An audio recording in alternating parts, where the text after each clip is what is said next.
bandeko balandi ya Congo Millennium et surtout penza bienvenue na émission na biso l'invité ya mokolo ya lelo tozali na esengo ya koyamba pona bino mwana mboka Jackie Ndala na ye penza to solola masolo ma matali actualité politique. C'est vrai toujours na kati ya Congo Millennium boza déjà na bomesano ya kolanda ye na ba analyse politique asala kasi lelo penza na émission l'invité to sepeli to yamba ye par rapport ya demande na bino bandeko balandi et surtout bino penza ba très cher internaute na biso bayo tolingaka bino mingi et otozali pe kokoba toujours kolinga bino. Mbote na yo Monsieur Ndala. Mbote ndeko nangai Tatiana. Mbote pe na bato nyonso o balingaka kolanda Congo Millennium. To senga ba s'abonner ebele, bo s'abonner ebele. Ya on dépesa so ma vie koto ba congolais, boza na Côte d'Ivoire, na Gabon, na États-Unis d'Amérique, na Brésil, na France, na Belgique, na Grande-Bretagne, na Italie, na habité na Espagne, bo s'abonner vraiment na Congo. Bo za la ba abonner. Tant émission zo ya, maman boza na ngoto ke na ba enjeu. Kala mingi ta to ko na ba enjeu mo ya makasi et Tatiana vous allez toujours na pointe d'actualité comme d'habitude avec l'équipe naé. Donc Congo Millennium vous allez vraiment la source d'information. Vous s'abonner parce que pour rater parce que biso maintenant vous allez to quitter la terrain, vous allez indi to vous allez kaka to pour na école, to na choisir. Donc vous s'abonner penza, vous s'abonner, vous la biso régulièrement, vous partager l'émission oyo, vous balinga biso, oh bazana nous moins doute, to ça besoin pour vous allez abonner belé parce que oyo vous allez chaîne na bino Congo Millennium top des top. Congo Millennium c'est l'excellence au top. Merci beaucoup Monsieur Ndala Jackie to lobela sika penza mayo matali penza poto comme déjà ko poussana pene ya ba dépôt ya candidature Monsieur Ndala. Donc penza ozota la penza o komona te ekoza ndenge nini parce que deux fois bande ko na biso ba internaute ba lobi tatina soko yambeli biso Jackie Ndala tunela biso to poussani déjà pene. Est-ce que ekoza mbutu te? D'abord, on a précisé que nous avons cadre et ensemble. Comme secrétaire général adjoint, il y a ensemble, vous avez plateforme, vous allez soutenir vraiment pour Moïse Katumbi. Il y a solo Tatiana Butu Zoya. Surtout solo bangote, tozo kosa. Mais tozo bangate. Tozo côté manangui. Butu Zoya, mu pepe Zoya. Donc tempête Zoya. Et puis surtout se préparer psychologiquement, physiquement, moralement, même spirituellement. Tout ça vraiment préparé. Tatiana n'a pas besoin de ça préparé té au tikala.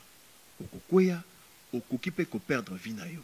Donc il faut vraiment que vous allez préparer parce que mboka oyo to komi na porte ya ko éclore nango ko fungo manayango.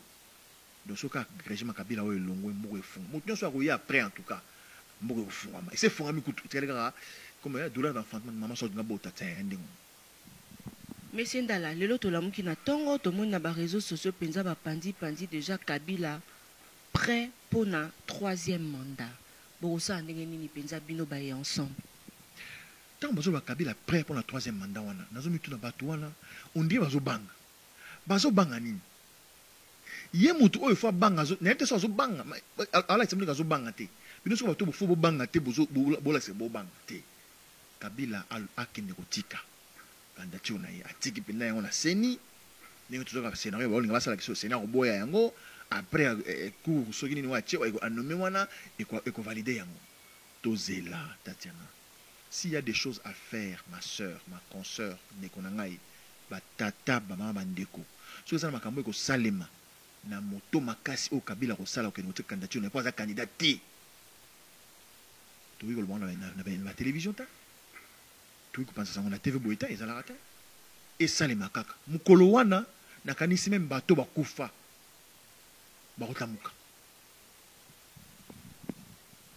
ba et comme le quoi neti moi loembo moko penza Monsieur Ndala poto ko karabino bozolo bate moni pouvoir tant ozo simbango bato bakufa bakolamuka bozolo ngabolo ba bisoni to on to ba bino ke na biso bato za na bon moyi po mingi bazo banga mingi bazobanga kotika poso oyo nzoto oyo ekbeya babetanga masasi babomanga te mpona ekolo na biso toza prêt so tobiki bato bakufa bakolamuka ça veut dire que biso bato oyo tozali na bomoi tozali prêt ya korejoindre bango mpona kobunda mpona ekolo oyo ça veut dire que ndenge basango balobaka bitumba tozobunda ekomi na niveau mystique bato bacomprendre yango ekomi na niveau mystique c'est les quoi ngombo beti mutu masasi bozo côté côté na nzoto et comme penza on bela mutu beta masasi baloleli bino yango mo beta masasi bino moko nzela ceux qui sont bon nzela kabila même congolais yango yango akotuna bino bayi opposition bozozela ya lobaki comprenez mon émotion lolenge ya lobaki na discours na ye oyo eutani koleka non atuni bayi opposition te atuni bato bazali na kati ya salle bato na ye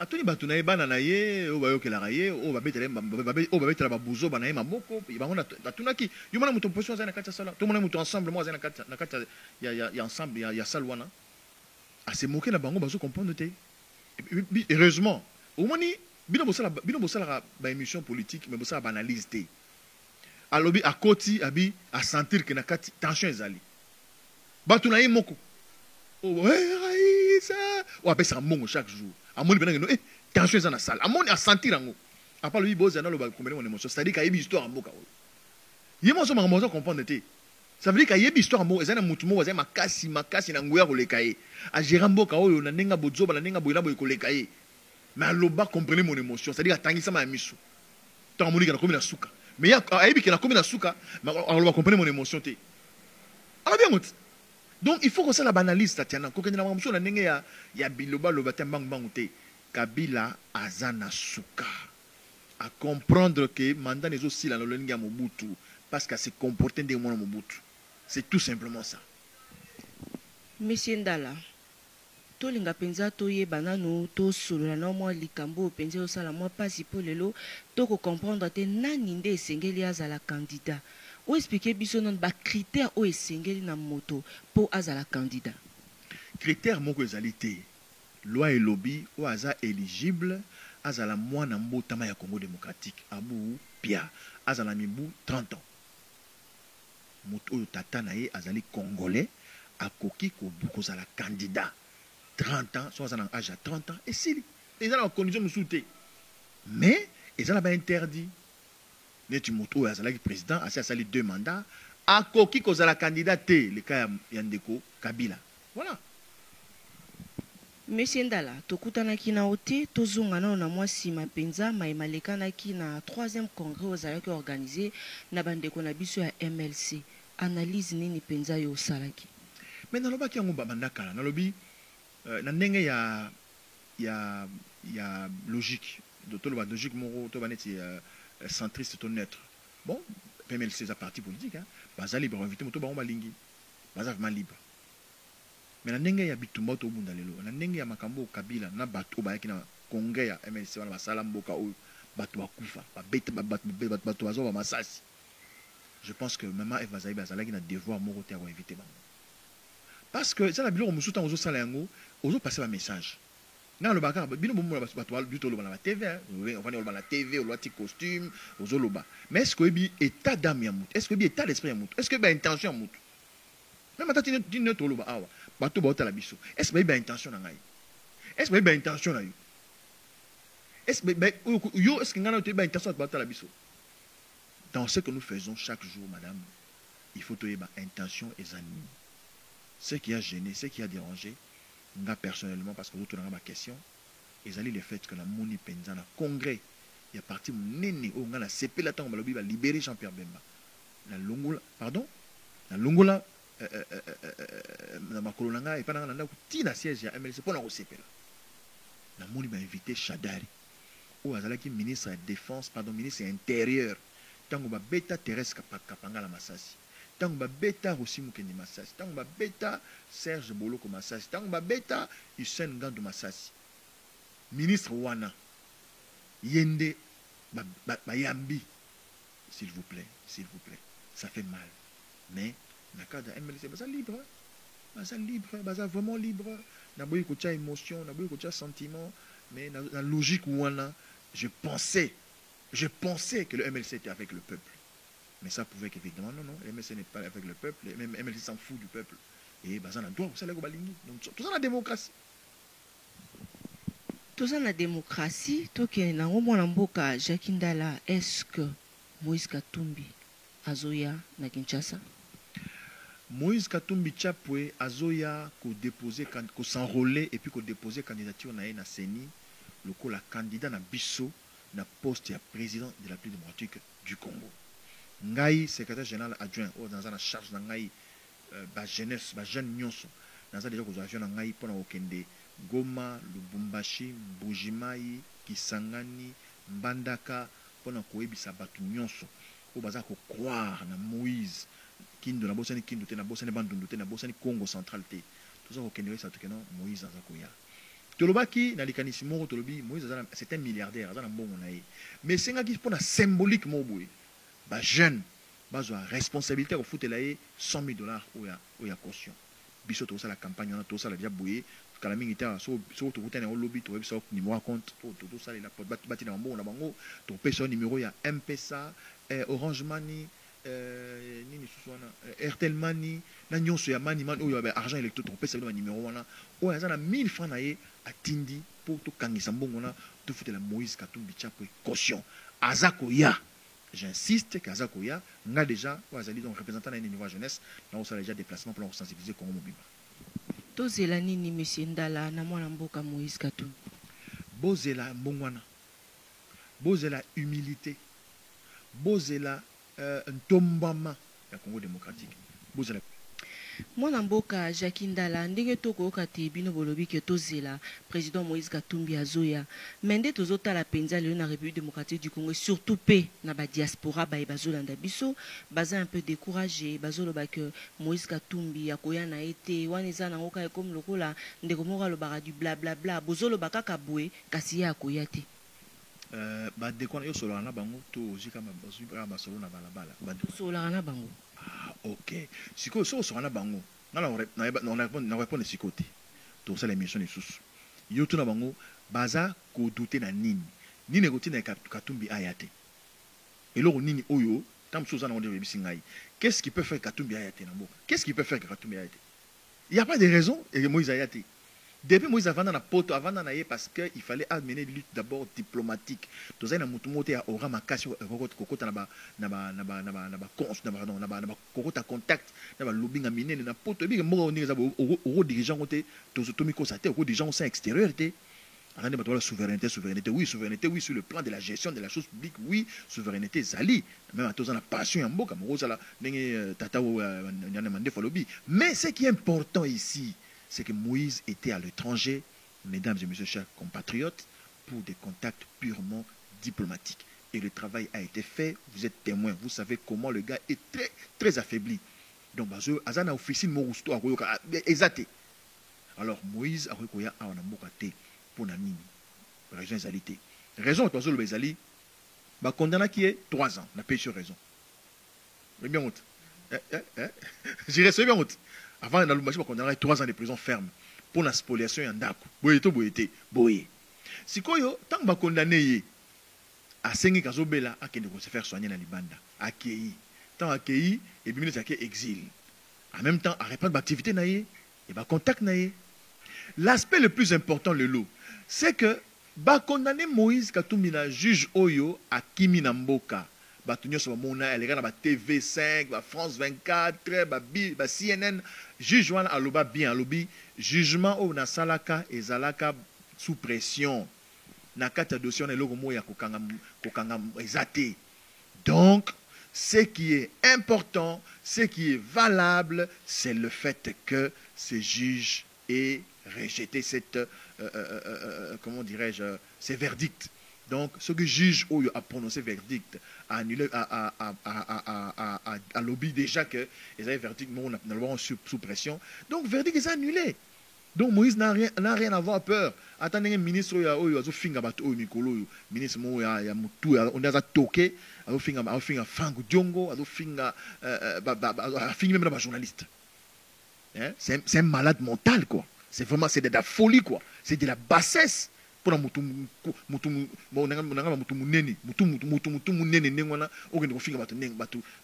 c'est grave comme des journalistes qui pour $1000, $1500 donnent la parole à Katumbi. Eh bien sûr, ça c'est de la publicité pour nous. Ça veut dire que Moïse Katumbi traite bien les journalistes. Et vous traitez mal les journalistes. Moïse Katumbi traite... Non mais ça c'est formidable. Mais ces gens-là, ils disent des choses pour faire la publicité de Moïse. Si Moïse donne aux journalistes $1500, $1000, yo, tamwe mamba. Au fait, ce journaliste, c'est combien? Soyez pas dans une interview. Tambwe Mambayo, Banda Koutanga Mobutu, au père journaliste comme étant Ayepanayo. Voilà. Voilà des gens comme ça qui gèrent un pays comme celui-ci.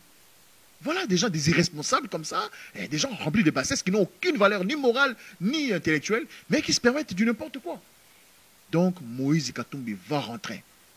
Il va rentrer, ça c'est son pays. Ni Tambwe, ni Kabila, personne ne va l'empêcher de revenir. Merci beaucoup, moi Namboka Jakindala. Tout silisa émission na biso pose qui peut parmi questions to ngai to tunayo pona ba propos yo ministre ya justice penza aloba ki pona ba journaliste pe pona honorable Franck Diongo na ba internaute bozu réponse ya likambo wana et pa moi Namboka Jakindala. Jakindala ki na biso siko penza yo moko tango vandaki. C'est vrai parce que là moko to vandaki to tuni Jakindala to ebi ko landaki na ngote netinga na ebi ko landaki ngote. Mais selon Siko Masolo ndengo monela ki penza discours ya chef de l'État. Et lobela ki oni. Tende na monela tende na yo créer bat ba oloba. Parce que na landi ngote. Et puis en plus Dieu est bon na tika la ngote. Mais comme na landanga avant oui le kabe bisinga baka ndenge moko. Ça veut dire que le binelo moko te. Comme bat ba oloba rendez-vous manqué.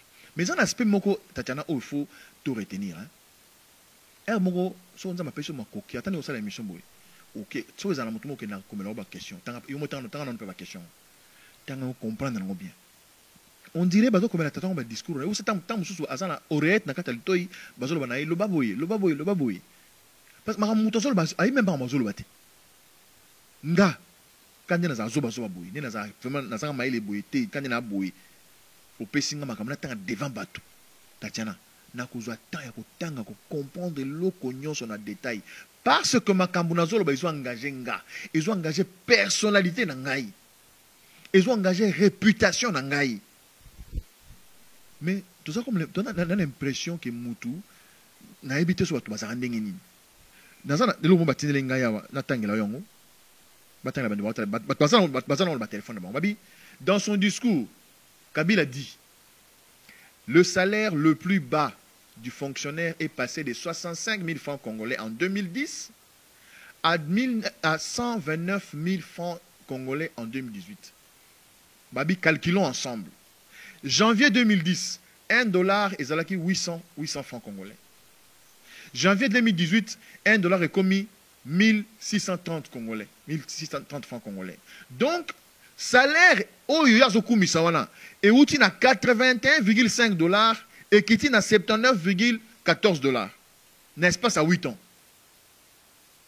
Ce que vous avez président de la République, discours là-bas, comme il y a, au sali, au comprendre, au mozoloba, au monika bon, franc congolais, ce que vous avez 1 franc congolais et comme 2 francs congolais. Au go vendre tout ça, calcul, il y a fond, des bateaux, sali, ah, t'as la salle montée. Donc, il a librement brossé son bilan, clairement, sans se rendre compte de sa négativité. Donc je ne sais pas moi. Donc, salaire, on a discours. Et puis j'ai appris, qui va Congo pour Congo non, en tout cas, Dieu m'entend. J'ai entendu, j'ai vu les gens. Bon, les gens exagèrent toujours. Habit Congo, ils ont développé parce que tout le monde Papa, tout le monde tate. Tout le monde boni boy. Tokobota. Mboka weza na makoki. Mokili ya nyonso alobi na bwaki bido na mokili na tie bido na mokili wana. Bobota bo fuluka lokola poussière, lokola sable, lokola mabele. Boni boy ko.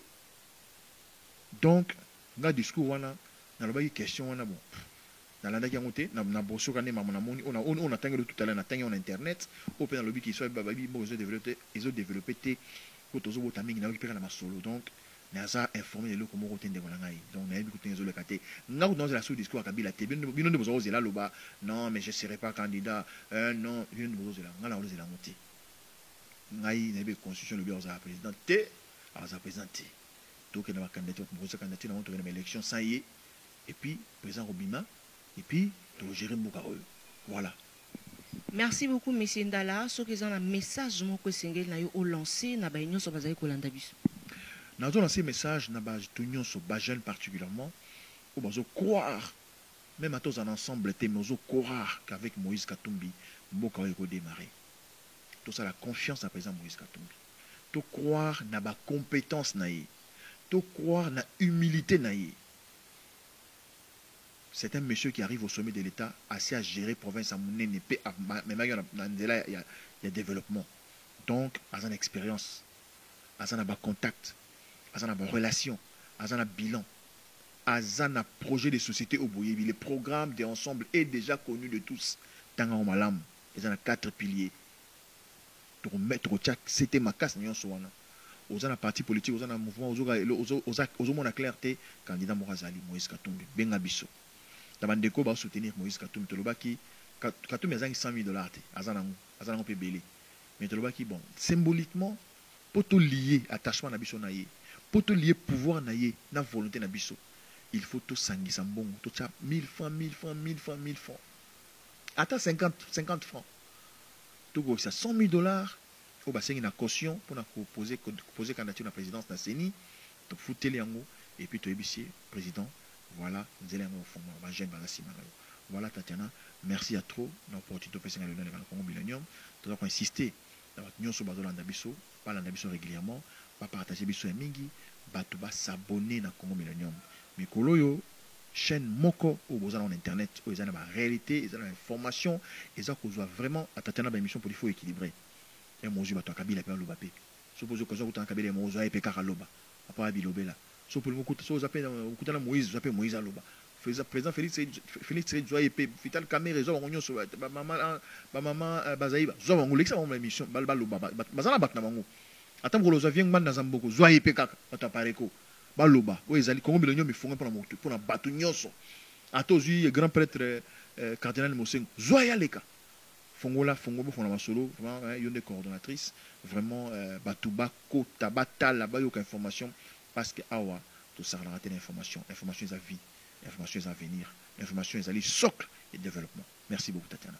Merci beaucoup Monsieur Ndala, merci na balandinyo sur Congo Millennium, surtout penza to lugara bango. Sope bango pe bazan a besoin que baleka na pas ambition na Congo Millennium awa to zali vraiment wana pona bino nyonso bayo penza bozali na besoin te bo pesa message to posa na besoin te to solo la na onde to yambi lelo Ndala na plateau na biso ya l'invité ya mokolo ya lelo to za wana pona bino nyonso kasolingi bino penza po bozali ebele bayo bolandaka biso. Merci beaucoup pe na papa Riki di Benzi parce que to za na besoin te ma solo yo pe obongisela biso ma solo pour toza vraiment na besoin tozonga na niveau yobi pourquoi na lobby boy.